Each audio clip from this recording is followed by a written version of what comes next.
jump and swim, but I haven't eaten lobsters ever. Oh, I thought they were from fucking way over there, but you know what? No way, man. They're fucking setting lobster traps. That's pretty disgusting. Right where the shit comes out. Yeah. Well, I mean, that's where they are, right? That's where lobsters do, right? Well, I'm going to say, okay, where are these lobsters from? Halifax lobsters, or are they Blind Bay, or are they Prospect, or are they what? Where do they come from, man? Straight up, man. You almost want to know where they come from. Yeah, I got a buddy. Oh, shut me off. Yeah, I got a buddy who fishes plaza in the winter, man.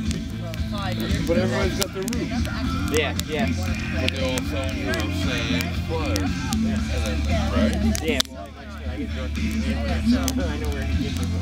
That's the place to go.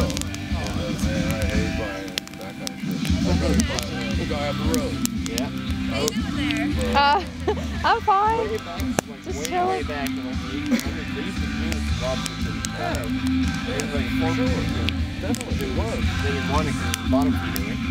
That, I think it was too much work to get in the car. Yeah, maybe that's what I Right? do. You know, sitting there, you want to be properly, yeah, properly.